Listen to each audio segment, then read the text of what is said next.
よほほほよほほほよほほほよほほほ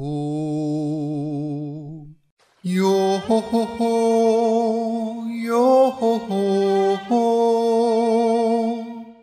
よほほほよほほほビンクスの酒を届けに行くよ海風気任せ波任せ潮の向こうで夕日も騒ぐ空にゃ輪をかく鳥の歌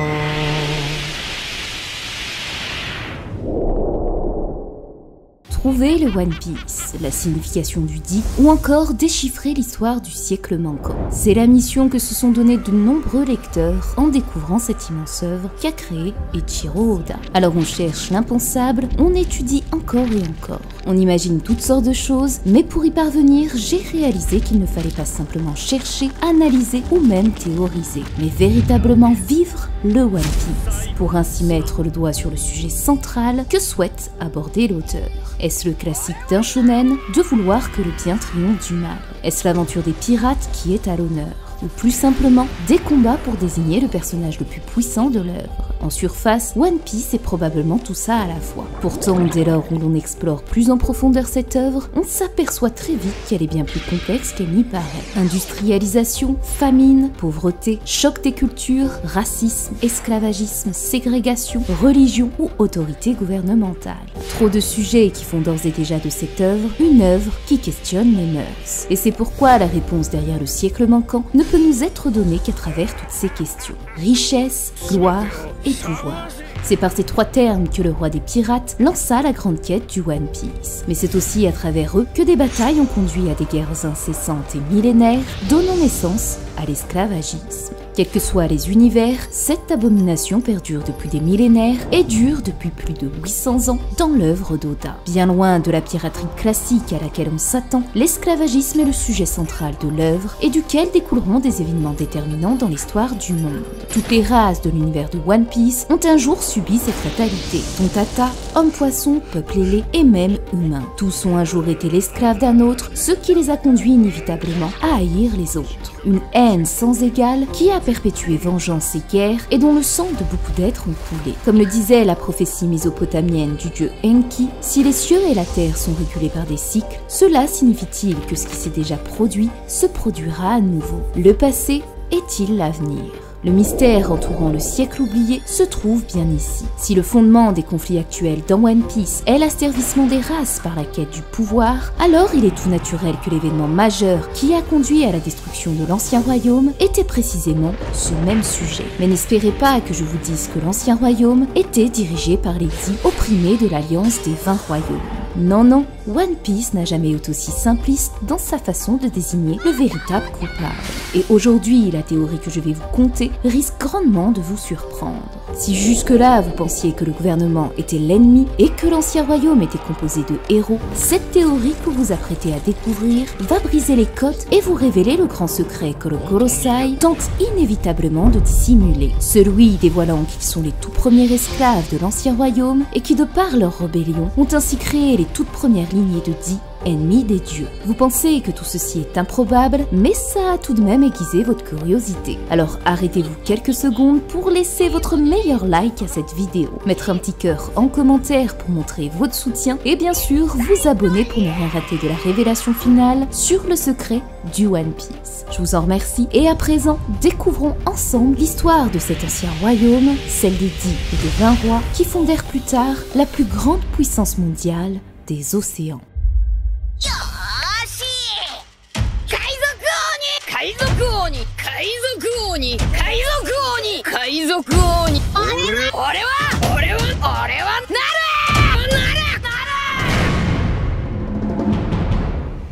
être libre. Voilà le but auquel aspire Monkey D. Luffy en devenant roi des pirates. Cette liberté est le plus grand trésor de l'humanité que peu d'hommes en ce monde parviennent à trouver. Du haut ciel de Skypiea, en passant par les fonds marins de l'île des hommes-poissons jusque sur la terre des créateurs des poneglyphes, aucun de ces peuples n'en connaît la véritable signification. Et c'est pourquoi ce garçon au chapeau de paille amène l'aube sur chaque contrée qu'il a arpentée. Car sur sa route, quels que soient les peuples, royaumes ou races découvertes au-delà des mers, chacun d'eux n'a jamais goûté au vrai sens du mot liberté. Et là est la clé, celle capable d'ouvrir le coffre contenant toute l'histoire cachée du One Piece, l'antithèse de la liberté, l'esclavagisme. En remontant le temps et en examinant assidûment le chemin parcouru par Luffy, on découvre alors la face cachée et sombre derrière le récit de l'aube. Car si le soleil est emprié par tous les peuples, c'est avant tout car il apporte une lueur d'espoir dans cette obscurité qui domine le ciel. Chacune des contrées visitées par le futur roi des pirates a mis en lumière un tyran souhaitant asseoir sa suprématie et rendant le peuple esclave. Alabasta et Crocodile, Drum et Whipple, Doflamingo et Dressrosa, ou encore Orochi et Wano Kuni. Quels que soient ces despotes, ils partagent tous un point commun. Ils sont humains et ont asservi d'autres humains. L'arc de Dressrosa et de Wano sont d'autant plus marqués par cet esclavagisme perpétuel. C'est en ayant été persécutés par des humains que Doflamingo et Orochi ont décidé, à leur tour, de rendre l'appareil à leurs semblables. Et leur seul crime à tous deux a été d'appartenir à une lignée haïe par les humains. L'un était issu du lignage noble des dragons célestes et l'autre du sang Kurozumi dont le grand-père a commis un coup d'état contre les clans de la Lune. De cette façon, l'esclavagisme fut d'ores et déjà présent entre êtres humains. Or, ces conflits ne se limitaient pas uniquement aux humains et ont commencé il y a déjà des milliers d'années. 900 ans plus tôt, la famille Don Quichotte fit connaître à la tribu Tontata la période la plus sombre de l'histoire, l'ère de l'esclavage. Ce fléau persistera à travers d'autres espèces et nous sera révélé de manière évidente dans le premier véritable arc de One Piece, Arlong Park. Ici, ce n'était pas un humain qui asservissait d'autres êtres humains, mais bien un homme-poisson qui réduisit cette race en esclavage. Si à la découverte de cette horreur, beaucoup se sont mis à haïr les hommes-poissons, Oda lui avait déjà en tête la cause qui mena cette race à justifier ce comportement. Il faudra attendre plus de 500 chapitres pour plonger dans les profondeurs des océans et découvrir les véritables raisons qui ont poussé Arlong à réduire en servitude l'île de Nami. Celle d'une vengeance envers les humains qui ont opprimé et oppriment encore à ce jour la race des hommes-poissons. Et si nous pensions que cela ne se limitait qu'aux humains dits nobles, il n'en était rien puisqu'à travers l'arc Wano, Kawamatsu et sa mère ont été victimes de persécutions dès leur arrivée sur cette terre. Ils ont dû s'adapter aux mythes et légendes du pays pour pouvoir vivre en sécurité, reniant leurs origines d'hommes-poissons. Ainsi que ce soit dans les hautes terres de Marie-Joise ou dans la légendaire contrée du pays de l'Harmonie, l'être humain a rejeté et asservi continuellement cette race hybride.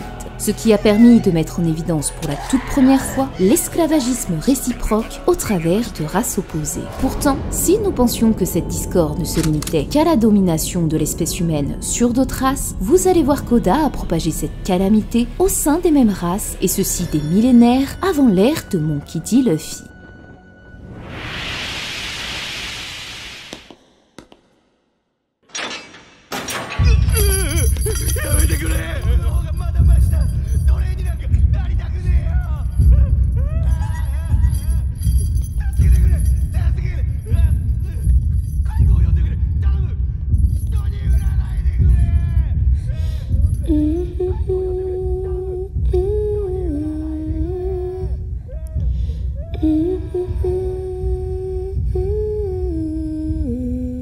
Sayonara minato tsumuki no sato yo Donto ichou tao funate no uta Gimpa gimpa mo shibuki ni kaete Ore tacha yukuzo umi no kakiri.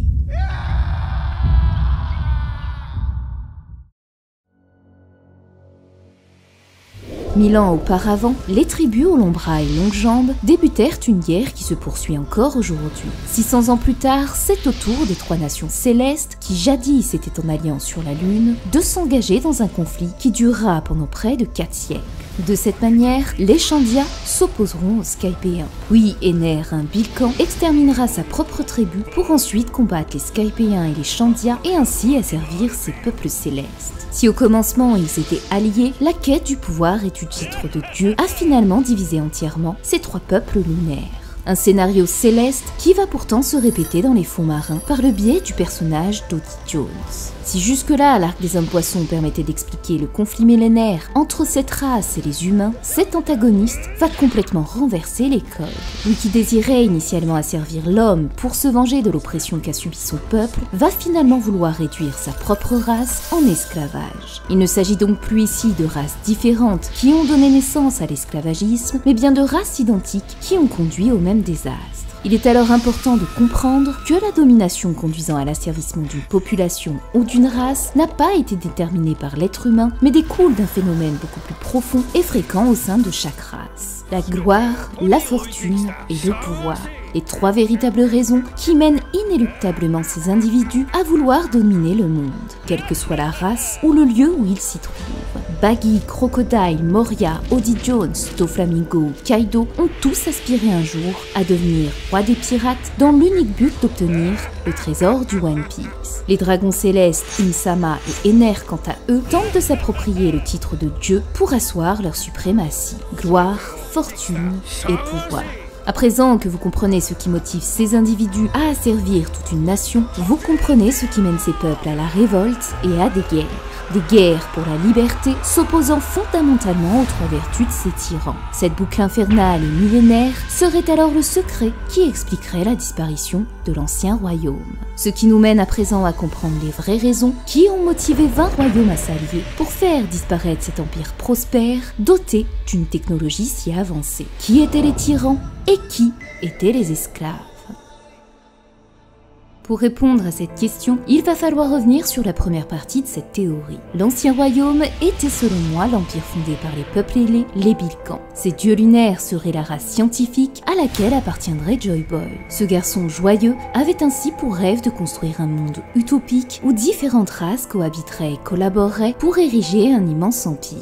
De cette façon, Joy Boy fit naître par le biais de modifications génétiques la première espèce terrestre, l'humanité. Puis succéderont par le mélange d'ADN toutes les races que nous connaissons aujourd'hui. Minx, homme-poisson, géant, tontata, tribu des longs bras, longues jambes et des trois yeux. Ainsi naquit le royaume du One Piece, plusieurs races n'en formant qu'une, celle de la science, toutes vivant sur une terre unique, bordée par un seul océan, All Blue. Mais si au départ Joy Boy imaginait un pays idéal où vivraient en harmonie ses créations, la réalité fut tout autre. Comme on l'a vu, quelles que soient les races et les époques, la quête du pouvoir a engendré d'innombrables conflits pour déterminer qui était le plus puissant de tous. La cohabitation entre ces différentes espèces était donc impossible, car chacune d'elles a sans doute aspiré à être un jour considérée comme supérieure. Si les humains étaient initialement les premières créations divines, formant ainsi une race unique, l'arrivée d'autres espèces a chamboulé leur monde.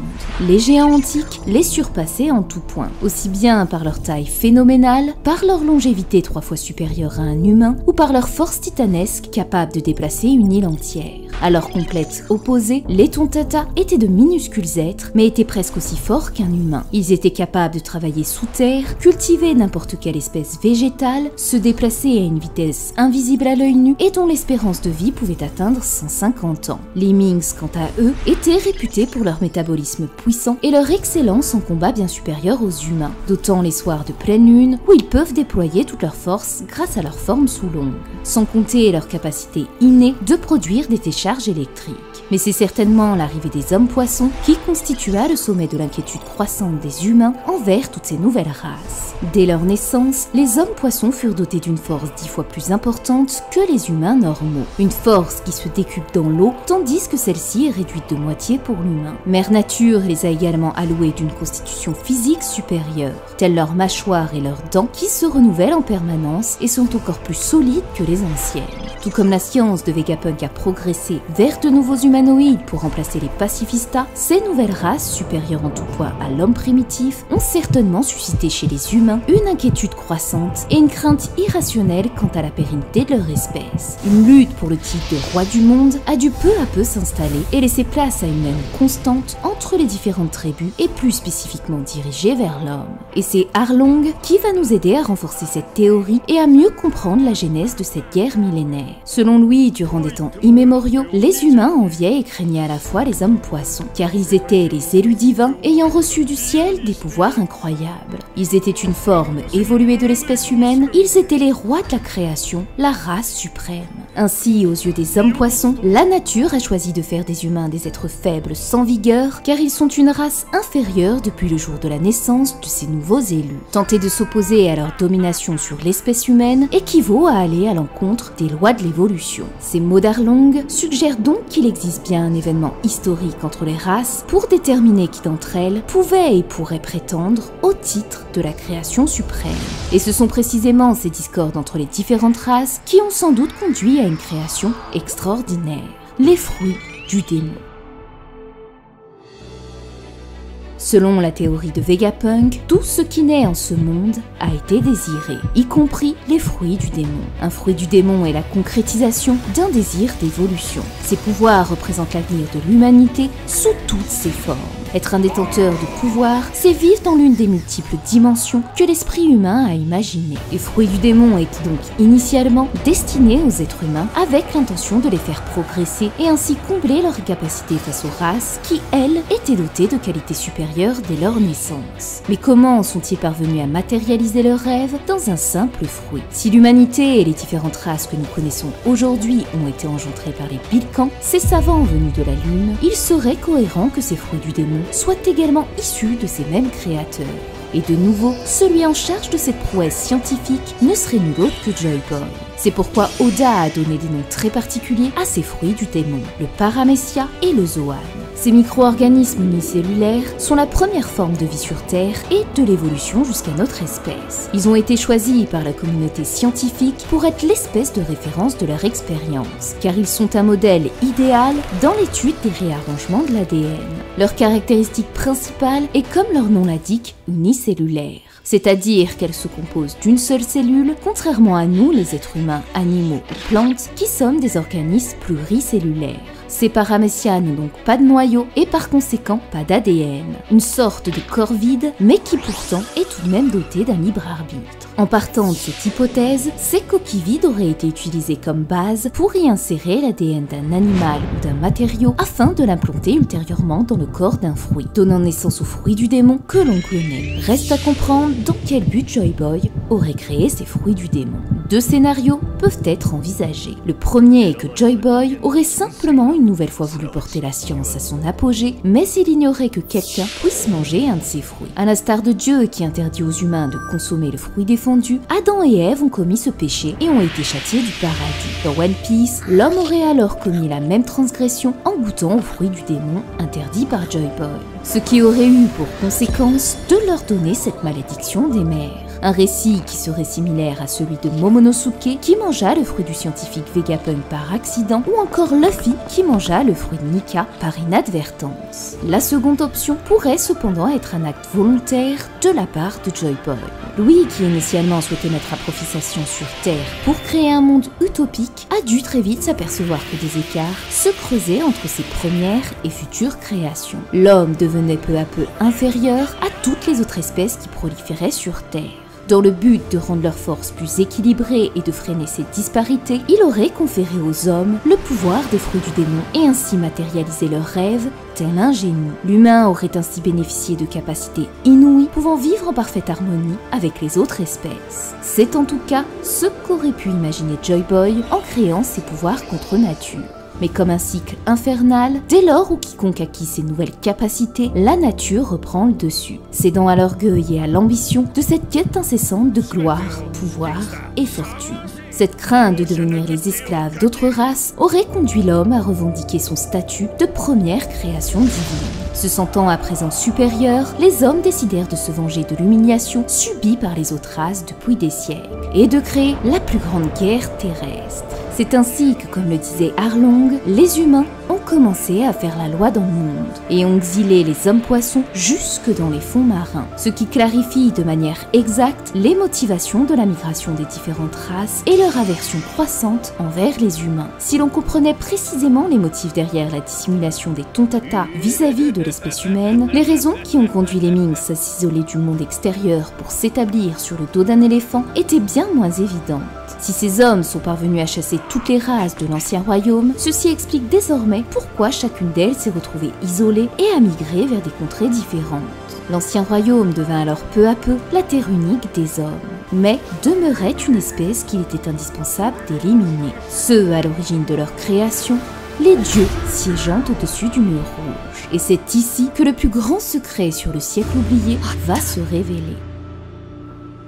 Dans des temps immémoriaux, le peuple Bilkan descendu sur Terre pour y établir un immense royaume où pourraient vivre grâce à la science diverses espèces servant les dieux et les aidant à reconstruire leur véritable empire sur la Lune. Mais cette guerre incessante pour le pouvoir a mené ces créations à se déchirer et détruire ce pourquoi ce royaume avait été construit. Un royaume à l'origine pacifiste où toutes les races pouvaient cohabiter et vivre en harmonie. Cet idéal s'est transformé en un cauchemar, cédant à une guerre inévitable entre ces espèces, conduisant leur première création à se retourner contre eux. Les raisons qui ont poussé 20 royaumes à s'allier contre cet empire ne pouvaient être motivées que par une chose: la liberté. Cette chose dont ils furent privés depuis leur création, car ils avaient au départ été conçus pour servir les dieux et les aider à reconstruire leur royaume sur la Lune. Progressivement, les divinités ont engendré des espèces supérieures afin de combler les lacunes des humains, et comme dans toute histoire qui se répète, l'humain a dû à un moment donné devenir l'esclave de l'une de ces races. Ce qui expliquerait pourquoi les humains priaient eux aussi le dieu Nika, ce guerrier libérateur des peuples esclaves, capable de leur redonner le sourire. À leurs yeux, les divinités devenaient alors tout aussi dangereuses que les autres races. Car s'ils étaient parvenus à évincer ceux qui les avaient opprimés, les dieux pouvaient de nouveau donner naissance à d'autres créatures encore plus puissantes et ainsi asservir définitivement les humains jusqu'à leur disparition totale. La décision d'annihiler ce royaume de la science était inéluctable pour la survie de leur espèce et la paix dans le monde. Une quête de paix qu'ils sacraliseront plus tard au travers d'un serment solennel face au trône vacant, promettant de rester égaux et de ne jamais céder à la tentation de l'autocratie. C'est de cette manière que deux factions d'humains se constituèrent au cours de cette guerre. Ceux qui consentiront à combattre à leur côté et qui formeront le gouvernement mondial tel que nous le connaissons aujourd'hui, et les autres qui refuseront de s'allier et qui deviendront les déchets de l'humanité. Un procédé identique à celui appliqué par Doflamingo et le gouvernement mondial aujourd'hui, comme nous l'explique un prisonnier de Dressrosa. Doflamingo divise les gens en deux catégories: les gagnants, ceux qui lui obéissent, et les perdants, ceux qui lui résistent. Tout comme le gouvernement mondial où les perdants du système sont traités comme des sous-hommes condamnés à vivre dans l'ombre. Ainsi débuta la guerre des dieux et des hommes. La guerre des dieux face aux dits. Des milliers d'années d'esclavage, de sang versé et de quêtes incessantes pour le pouvoir. Voici ce qu'en résulte la technologie de l'ancien royaume sur ce monde. Et c'est pourquoi la plus grande bataille historique va prendre vie. Une guerre pour la liberté, une guerre afin que jamais plus ne subsiste l'envie de dominer leur race et qu'un seul individu détienne le pouvoir sous l'appellation de Dieu. Leurs créateurs sont donc devenus aux yeux des humains leurs ennemis. Et ces hommes à la volonté persistante de les destituer vont alors prendre une lettre symbolique, le dit, les ennemis jurés des dieux. Car si l'ancien royaume fut, comme je le pense, créé par les dieux Bilkan, alors il est naturel que leurs ennemis aient été les dits. Comme l'a mentionné Corazon, personne ne connaît la vraie signification de cette lettre. En revanche, une chose est sûre, c'est qu'on retrouve le dit derrière bon nombre d'événements historiques qui se sont produits un peu partout dans le monde. Et pouvez-vous me dire quelle épopée plus historique existe-t-il que celle de la destruction de l'ancien royaume, dont il ne subsiste plus aucune trace et qui engendra la plus grande énigme que ce monde ait connue. Il n'y a donc à mes yeux pas plus grand événement que celui du siècle oublié. C'est pourquoi seuls les dits ont pu être à même de provoquer un tel raz-de-marée. C'est pourquoi les dits sont surnommés les démons. Car quel meilleur adversaire que le diable pour affronter Dieu? Dans la Bible, Lucifer fut banni du paradis en raison de sa rébellion contre Dieu. Cet ange lumineux a développé un orgueil démesuré et a nourri des ambitions de supériorité et de domination. Il a refusé de se soumettre à l'autorité divine et a incité d'autres anges à se joindre à sa révolte. Tandis que dans le Coran, Satan prend le nom d'Iblis et fut banni du paradis pour avoir refusé de se prosterner devant Adam. En désobéissant à cet ordre, la malédiction de Dieu pèsera sur lui jusqu'au jour du jugement. Si l'on retranscrit ces deux récits à One Piece, cela pourrait expliquer la genèse de l'affront des humains face aux hommes poissons et par extension aux dieux Bilican. Car comme nous l'explique Arlong, ils étaient les rois de la création. Tenter de s'opposer à leur domination allait à l'encontre des lois de l'évolution. L'humain ayant refusé de se soumettre, à l'image de Lucifer, a mené à cette guerre contre l'ancien royaume. Tandis que le jugement dernier d'Iblis est repris par Arlong qui précise que les humains ont peur de l'arrivée du jour du jugement. Si celui ou celle qui a généré cette rébellion et entraîné 20 autres souverains dans ce conflit est Im, alors cette dernière serait indubitablement le diable en personne. C'est bien lui qui a tenté Adam et Ève de manger le fruit défendu, tout comme les humains ont mangé les fruits du démon et ont été maudits. Son nom de famille Nérona, préfixe de Néron, est également lié à l'empereur romain, considéré comme l'antéchrist, soit l'ennemi de Dieu. Mais c'est surtout le résultat de cette bataille qui va conduire Im vers le rêve tant désiré par Lucifer. Dans le livre d'Ésaïe, il est inscrit ceci. « Tu disais en ton cœur, je monterai au ciel. J'élèverai mon trône au-dessus des étoiles de Dieu. Je siégerai sur la montagne de l'Assemblée aux extrémités du septentrion. Je monterai sur le sommet des nues, je serai semblable au Très-Haut. » Or, c'est précisément ce qu'il s'est produit après la guerre contre l'ancien royaume. Im a élevé son trône au-dessus de la montagne de l'Assemblée, soit la rêverie qui se trouve aux extrémités du septentrion, Lodestar. Elle est montée au sommet des nues, Red Line, s'élevant au-dessus des nuages, et serait semblable au Très-Haut puisqu'elle a pris le titre de roi du monde, de Dieu. Mais qu'en est-il des 19 autres familles qui ont fondé le gouvernement mondial? À ce jour, nous ne connaissons véritablement que 2 noms parmi eux. Le premier est la dynastie des Don Quichotte. Qualifié de vrai démon par le peuple des Tontata, l'un des héritiers de cette lignée, Doflamingo Don Quichotte, obtiendra le même qualificatif, prenant même le surnom de démon céleste. Outre la particularité d'être attaché à cette notion démoniaque des dits, d'autres éléments s'ajoutent au fait que cette dynastie s'associe à cette lettre si mystérieuse. Comme je l'ai déjà mentionné à plusieurs reprises, le Jolly Roger de ce clan avait une caractéristique physique bien précise. Même sourire, même nez et mêmes yeux. Mis à part Barbe Noire, que je considérais être soit un usurpateur, soit appartenir à une autre branche de dit, comme le serait Chebec. Or, le Jolly Roger de Doflamingo correspond en tout point à celui de Trafalgar dit Waterloo, à l'exception faite qu'ici, l'emblème est barré comme pour montrer sa dissidence envers ce clan. Enfin, la famille Don Quichotte a peu à de nombreuses reprises démontré son appartenance au dit à travers la symbolique du sourire et de la mort. Au moment où Doflamingo s'apprête à assassiner son père, Homing affiche un sourire similaire à celui des dits lorsqu'il meurt. Tout comme son fils Corazon, qui après avoir été exécuté des mains de son frère, arbore un sourire au travers le maquillage du Joker. Le Joker qui deviendra le pseudonyme de Doflamingo et qui incarne une nouvelle fois par excellence le sourire.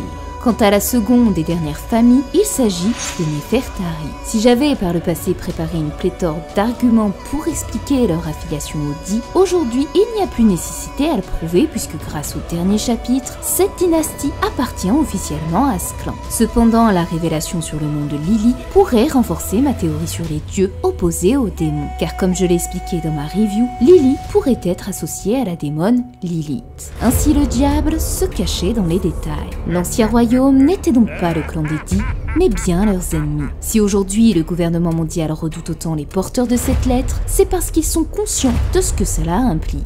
À présent que ce sont eux les dieux, ils savent mieux que quiconque le destin que leur réserve les dits en raison de ce qu'ils ont réalisé dans le passé avec l'ancien royaume. C'est pourquoi Doflamingo disait une phrase riche de sens. Qu'est-ce que l'hérédité? Qu'est-ce que le destin? Ce destin qui est rattaché inéluctablement au dit. お前は宿命の種族 D の一族だ。麦わらのルフィはじゃあ運命に導かれて神の血を引く俺の首を。ルフィ君に至っては黒ひげピーチとの因縁も深い。いいなら俺を止められるとでも。こいつもそうか。D はいつも数奇な運命に満ちて。 Cette roue du destin qui pousse aujourd'hui ces anciens dits à affronter les nouveaux héritiers de cette lettre. Voici donc la vérité que le gouvernement mondial cherchait tant à cacher. Cette vérité qui les terrifiait les a alors conduits à effacer cette lettre de leur nom, renier leur appartenance à ce clan et constituer la noblesse mondiale, les dragons célestes. Néanmoins, si nous comprenons à présent les vraies raisons derrière ce siècle vide, il nous reste une dernière énigme à résoudre, celle de la véritable signification qui se cache derrière la lettre D.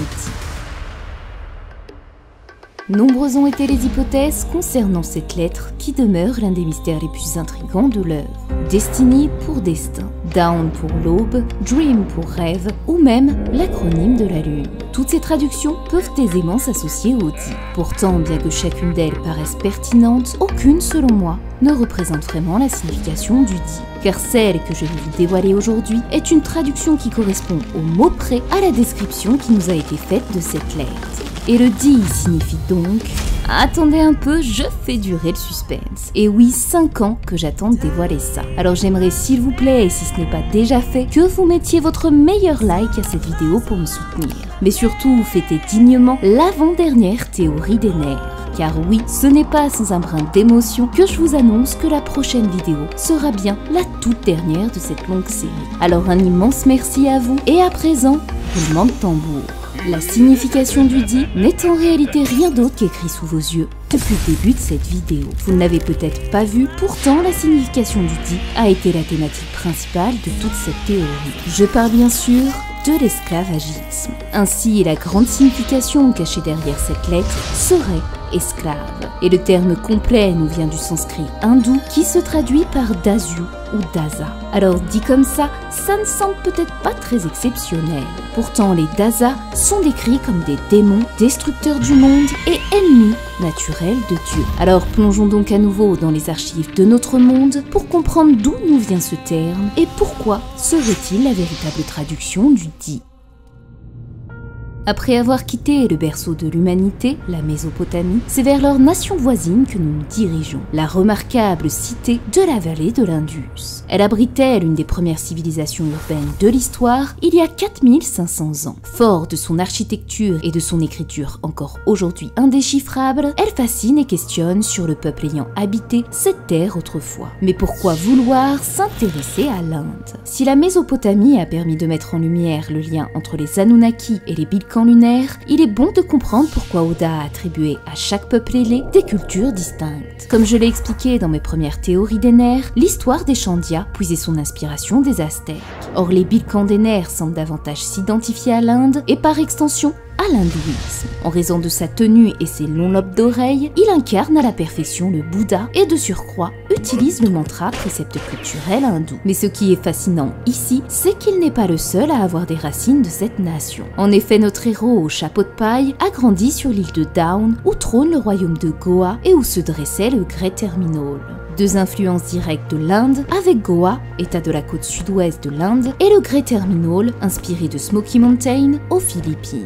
Ainsi, les terres indiennes ont inspiré la création d'un Bilkan se prétendant dieu, tandis que de l'autre naissait un Di ennemi des dieux. Et c'est cette parfaite opposition qui nous est précisément relatée dans les plus anciens et complexes écrits de la littérature sanskrite hindoue, les Védas. Parmi ces textes sacrés, le Rig Veda compte le récit des conquérants Arya face à leurs ennemis, les Dasa, aussi appelés les Dasu. Cette guerre serait une lutte entre la lumière et les ténèbres, la vérité et le mensonge, le divin et l'impie. Mais ce n'est pas tant le récit en lui-même que nous allons explorer, mais davantage la traduction des noms de ces tribus opposées qui va s'harmoniser parfaitement avec la représentation qu'Oda fait des dieux face aux Di. Débutons par ceux qui seraient à l'origine de ces écrits sacrés, les Arya. Leur nom signifie noble et seraient, selon certains auteurs, considérés comme des dieux. Ici, je pense que vous comprenez rapidement qu'il s'agit dans One Piece des dragons célestes. Ils sont appelés les nobles mondiaux et se considèrent comme des dieux sur Terre. Mais si au commencement des Védas, les Arya avaient cette définition, des idéologies discriminatoires vont peu à peu altérer les concepts indiens originaux pour promouvoir l'idéologie de supériorité raciale. Lorsque les Européens ont découvert ces textes védiques, certains chercheurs ont commencé à établir un lien entre Arya et la notion de race aryenne. Ils ont spéculé sur l'existence d'une race indo-européenne supposée supérieure à toutes les autres races, dont les ancêtres auraient migré de l'Inde vers l'Europe, apportant avec eux leur langue, leur culture et leur supposée supériorité raciale, les plaçant au sommet d'une pyramide dont la base correspondait au peuple d'Afrique noire. Arya basculera ainsi vers le francisme arien pour désigner une population coloniale d'une race supérieure. L'idée de suprématie qu'un groupe d'individus aurait acquis sur le reste de l'espèce humaine. Une entité idéale qui transcende l'humanité ordinaire. Une nature égale au divin au-dessus des hommes. Si le terme Arya au départ se traduisait par noble et s'assimilait aux nobles mondiaux, son détournement idéologique d'arianisme correspond d'autant plus à la description que les Tenryubito font d'eux. Une race supérieure à toutes les autres et égale au divin. C'est d'ailleurs de cette manière que Doflamingo décrit sa lignée. Dès sa naissance, il se trouvait déjà au sommet de la pyramide et possédait le pouvoir le plus difficile à obtenir en ce monde. Pour lui, tout était une question de sang. Les humains n'étaient que des déchets venus au monde pour servir autrui. Les dragons célestes étaient les égaux de Dieu, ils étaient différents des humains et les considéraient comme de vulgaires insectes. L'idéologie de l'arianisme est donc précisément la même que celle des dragons célestes. Si nous voulons aller encore plus loin dans cette hypothèse, il existe une théorie infondée selon laquelle les Ariens seraient une race extraterrestre reptilienne, gouvernant secrètement le monde et voulant asservir la race humaine. Même si je vous accorde que cette théorie dans notre réalité est totalement loufoque, il n'en reste pas moins qu'Oda a tout de même pu s'en inspirer pour décrire les Tenryubito. Leur appellation est en effet reptilienne, dragons célestes, ils ont créé le gouvernement mondial et aspirent à asservir toutes les races. Enfin, si les différentes races dans One Piece ont effectivement été créées par les êtres lunaires Bilkan, on peut donc bien en conclure que leurs créateurs sont extraterrestres. À présent que nous avons défini ce qu'étaient les Arya et par extension les dragons célestes, intéressons-nous à leurs adversaires, les Daza, ceux qui seraient les Dits. Si les Daza sont si représentatifs des Dits, c'est tout simplement parce qu'ils sont perçus par les Arya de la même façon que les Dits aux yeux des dragons célestes. Ils sont considérés comme les ennemis des dieux, soit précisément le terme qu'emploie Corazon pour nommer les Dits, car leur volonté s'opposait fondamentalement à celle des dieux. De la même façon que Nami soulignait que Luffy était la seule personne au monde capable de vaincre Ener, son ennemi naturel. Outre leur fruit du démon parfaitement opposé, c'est bien le Dit de Luffy qui s'opposait au dieu Ener. Ceci est d'ores et déjà le premier point essentiel qui relie les Daza aux Dits et les Arya aux dieux. Mais ce n'est pas fini et vous allez voir que les similitudes ne s'arrêtent pas là. Outre le fait d'être perçus comme les ennemis des dieux, les Daza sont également considérés comme des barbares mangeurs de chair. Une légende partagée par les Dits où l'on racontait aux enfants que si ces derniers se conduisaient mal, un Dit viendrait les dévorer. Les Daza représentent également le désordre, le chaos et le côté obscur de la nature humaine. Ils sont traduits par des personnes qui mènent à la destruction. Et c'est précisément de cette manière que sont perçus les Dits. Le Gorosei murmure qu'ils n'ont pas fini de faire trembler le monde, tandis que Corazon explique que si les dieux sont les dragons célestes, alors le destin des Dits pourrait bien être de détruire le monde. La quatrième traduction des Daza s'étend au royaume des dieux et des démons. Ils seraient des démons, synonymes d'Ashura, puissants monstres maléfiques et destructeurs. Ceci est le parfait miroir qui oppose aujourd'hui les Tenryubito considérés comme des dieux face aux Dits, les démons. C'est d'ailleurs ce terme qu'emploie Zoro lors de sa première rencontre avec son capitaine qu'il qualifiera de diabolique. Il en va de même pour Goldie Roger où Garp précisera qu'il pouvait se changer en un véritable démon. Quant à Ace, il indiquera à sa mort que le sang d'un démon coule dans ses veines.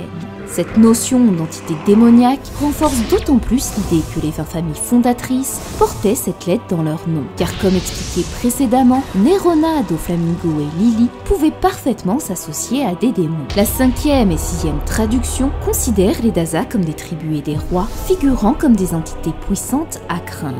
Tandis qu'en vieux persan, Daha signifie homme. Ces deux définitions appuient une nouvelle fois pleinement mon hypothèse selon laquelle ces 20 rois seraient tous issus de la race humaine et avaient pour ennemis les dieux lunaires, créateurs de toutes les races. Ce qui nous conduit à la toute dernière traduction de ce terme, celle d'esclave. Si jusqu'ici le terme Daza correspondait parfaitement à la description des dits dans One Piece, démon, ennemi des dieux ou destructeur du monde, cette notion d'esclave est inédite dans l'œuvre. Et c'est pourquoi elle a d'autant plus son importance, car ce concept de non-liberté serait la véritable cause du conflit survenu entre les 20 dynasties et l'ancien royaume.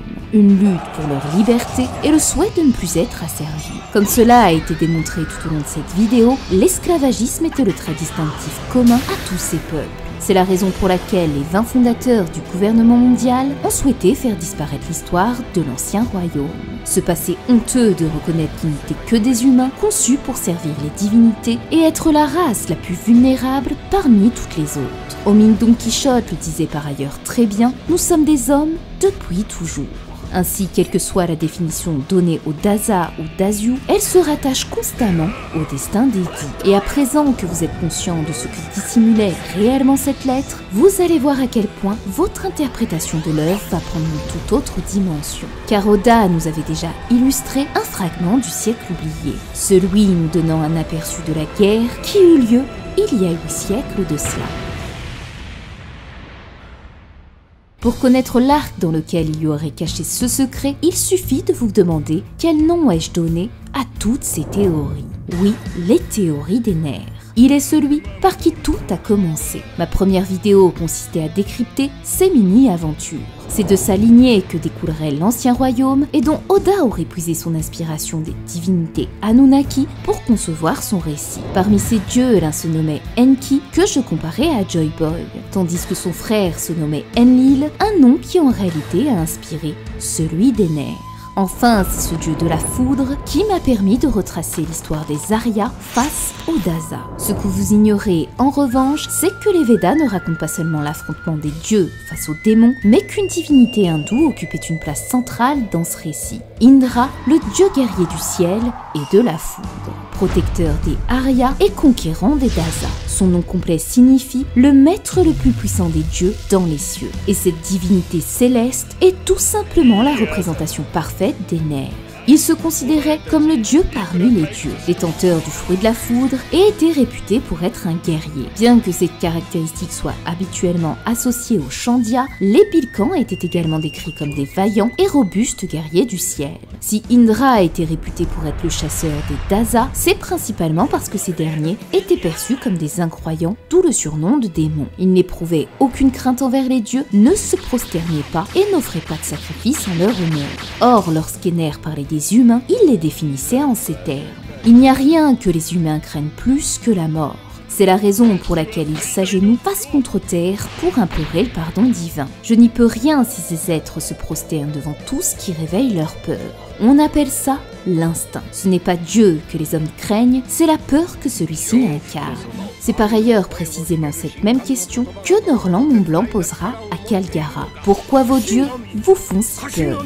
Et c'est probablement ça qui distingue les dits et qui font d'eux des Daza. Là où les peuples de One Piece implorent les divinités de les sauver, jusqu'à honorer des sacrifices, les dits, eux, défient le dieu. Ils ne craignent ainsi pas la mort, et c'est pourquoi les porteurs de cette lettre meurent avec le sourire. L'arc Skypiea était donc en réalité un fragment du passé, car c'est dans les cieux que s'est tenue une bataille entre un dieu Pilkan et un dit, une parfaite métaphore de celle qui se serait tenue durant le siècle oublié. Lorsqu'à présent on prend le temps d'étudier les propos d'Ener, on réalise alors à quel point ces paroles étaient profondes, et renforce encore davantage l'idée que les Pilkans sont bel et bien les créateurs de toutes les espèces dans One Piece. C'est ainsi qu'Ener dira à ses ennemis, les raisons qui vous poussent à combattre sont bien plus profondes que vous ne l'imaginez. Réfléchissez un peu. Vous n'êtes pas des nuages et pourtant vous êtes nés dans les cieux. Vous n'êtes pas non plus des oiseaux et néanmoins vous vivez dans les airs. L'existence même de ce pays qui prend ses racines dans les nuages va à l'encontre de l'ordre naturel. La terre, les hommes, tous ont une terre à laquelle ils appartiennent. Ainsi, la technologie apportée par l'ancien royaume lunaire a mené à bouleverser l'ordre naturel des choses. C'est pourquoi Ener avait un souhait, se rendre sur Bilka pour fonder là-bas un royaume divin que personne ne contestera, et où seuls les élus ici présents auront le droit d'y vivre. Refuser n'était d'ailleurs pas envisageable à ses yeux, car c'est à Louis et Louis seul qu'appartenait cette décision. Ceux qui voudront rester finiront dans les abîmes en même temps que Skypiea. L'utopie de ce prétendu dieu pourrait bien être celle que partageait Ym durant le siècle oublié. En s'alliant à elle, ces 20 familles ont survécu à la guerre et ont reconstruit un royaume sur Marie-Joise dont ils se prétendent aujourd'hui être les divinités, tandis que l'ancien royaume a sombré dans l'oubli et les abysses. Ainsi serait la véritable signification qui se cachait derrière les porteurs de cette lettre si mystérieuse et celle du siècle oublié. Finalement, si l'histoire est un éternel recommencement, cela signifie-t-il que les dits sont inévitablement destinés à renverser les dieux? Les Ariens se considéraient comme supérieurs à toutes les races et ont appelé ça les surhommes. Mais le philosophe Nietzsche avançait une étude des plus fascinantes concernant cette notion de surhomme. Pour lui, le superhumain est quelqu'un qui réussit à se défaire de ses limites. Il ne se soumet pas aveuglément aux règles établies, mais plutôt crée ses propres valeurs et donne un sens à sa propre vie. Le surhomme embrasse sa propre volonté qui lui permet de se développer, de s'épanouir et de vivre librement. Le surhomme vit dans l'instant présent, il accepte la réalité telle qu'elle est et ne cherche pas à s'échapper dans des illusions ou des espoirs futurs.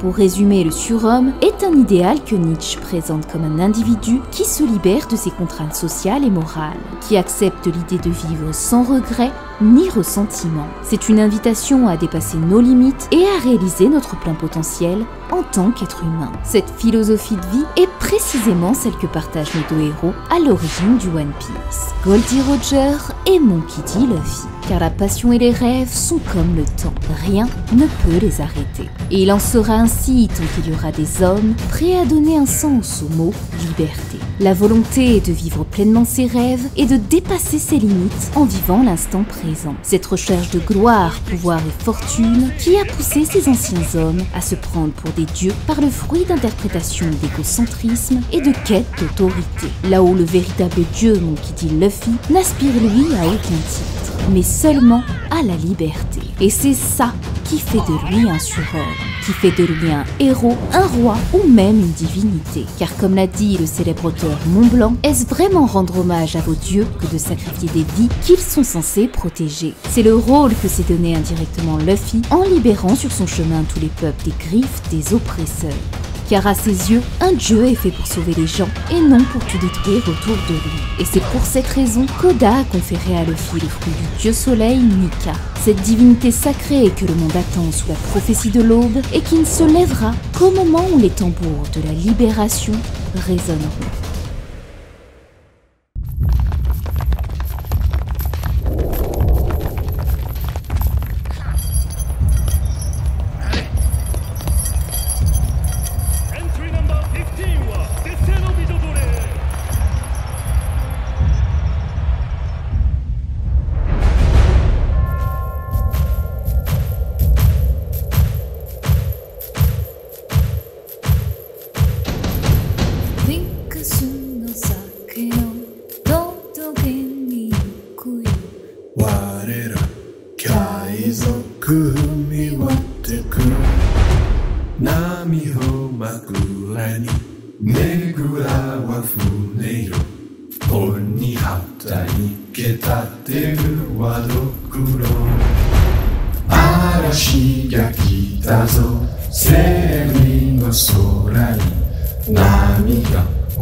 Mais si vous ne vous étiez jamais demandé pourquoi Oda avait fait le choix d'un tel instrument, vous allez comprendre qu'une nouvelle fois, tout se reliait à la signification du Daza, ennemi des dieux. Si le dieu du soleil se nomme Nika, le tambour en langue bantou se dit tout simplement Ka. Plus qu'un instrument, il raconte l'histoire de l'esclavagisme ancien des peuples d'Afrique à travers sa musique.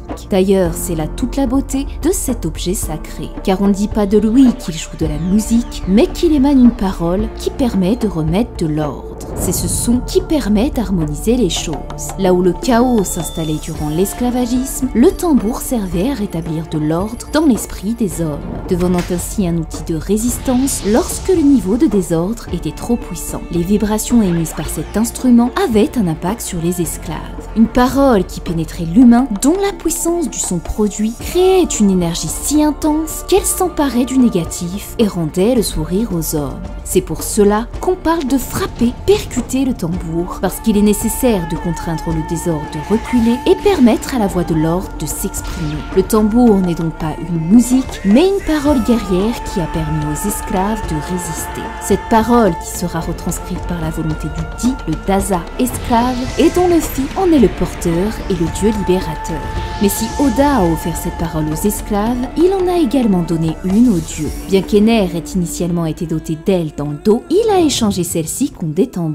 Cependant, la caractéristique distinctive de sa tribu réside dans l'utilisation du mantra, également connu sous le nom de Haki sur Terre. Dans l'hindouisme, ce sont les mantras qui rassemblent les pouvoirs de la parole, tirant son efficacité de sa structure où se combinent rythme, sension, tonalité et assonance. Le mantra est donc une parole, tout comme le tambour.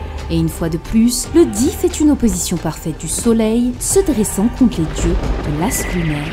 Et lorsque ces deux corps célestes se croiseront à nouveau, l'éclipse d'une grande guerre s'élèvera dans le ciel pour faire entendre les battements des tambours de la liberté. Voici donc ce que le destin a réservé aux porteurs des Di. Si leurs précédents détenteurs ont été contraints de lutter contre les divinités et provoquer la plus grande bataille de tous les temps, le cycle infernal de la vie compte bien reproduire le même schéma. À la différence que cette fois-ci, cette guerre sonnera le glas sur Terre. C'est ce qu'on appelle dans les croyances l'Apocalypse. Ce sujet qui fut d'ailleurs abordé dans les premiers volumes des théories d'Ener. Il permettait de vous expliquer que chez les Aztèques, c'est ce qu'on nommait le 5e soleil, tandis que dans la Bible, il était connu comme l'avènement d'Armageddon, l'ultime conflit où les forces du mal, représentées par les puissances des ténèbres et l'Antéchrist, s'affronteront contre les forces du bien, dirigées par Jésus. C'est pourquoi Luffy était selon moi le dieu soleil, incarnant l'image de Jésus, dont son rôle de Messie le prédestinait à affronter l'Antéchrist, les ténèbres, représentés par Im et Barbe Noire, afin de rétablir la paix et l'harmonie sur Terre. Aujourd'hui, et après bientôt 5 années qui se sont écoulées, une grande partie de ces théories semble se réaliser. Luffy est bien le dieu soleil et l'élu de la prophétie de l'aube, capable de sauver les différents peuples en l'incarnation de Joy Boy. Son nom Nika fait grand lien au Christ à travers la croix de bénédiction qui signifie Jésus-Christ vainqueur.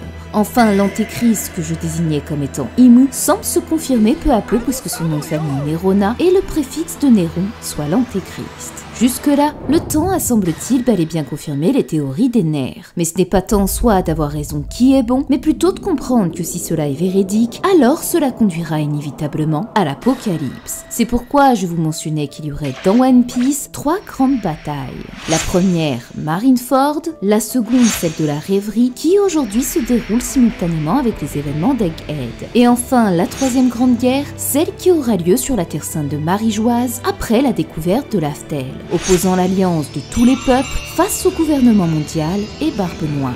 L'apocalypse est donc en soi une métaphore de détruire pour tout reconstruire.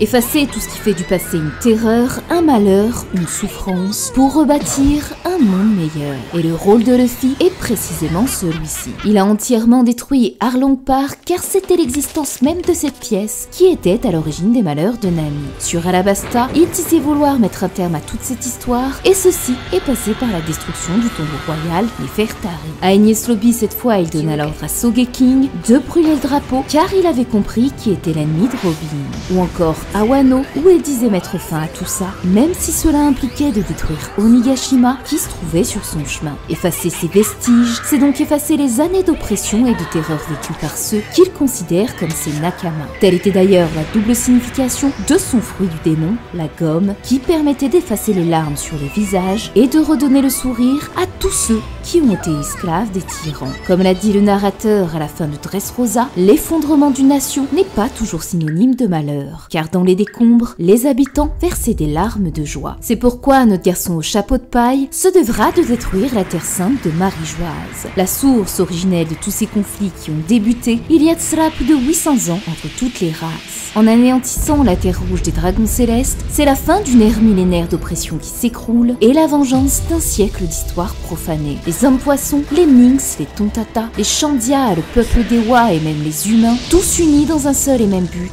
faire retentir le grondement des tambours dans les cieux et sur la terre, afin d'exaucer leur souhait d'être libres et d'admirer ensemble l'aube sur le monde. Ainsi la prédiction de Shirley selon laquelle Luffy causerait la destruction de l'île des hommes-poissons deviendrait réalité. C'est au cours de cette bataille épique que les armes antiques se déchaîneront et que l'utilisation des arches mèneront les peuples à survivre à ce grand déferlement en les guidant vers la terre sacrée de l'Aftel, faisant ainsi renaître l'aube sur le monde et réunissant toutes les races sur un seul et même lieu, en une seule et même pièce. Voici donc le sombre secret qui se cachait derrière les dits, ces ennemis des dieux prêts à donner un vrai sens au mot liberté. Et si à présent nous avons découvert la signification de cette lettre, la localisation de l'Aftel, le secret de l'ancien royaume, le rôle de Luffy, digne des armes antiques, il ne nous reste plus qu'à trouver une chose, le trésor du One Piece, la toute dernière théorie des nerfs.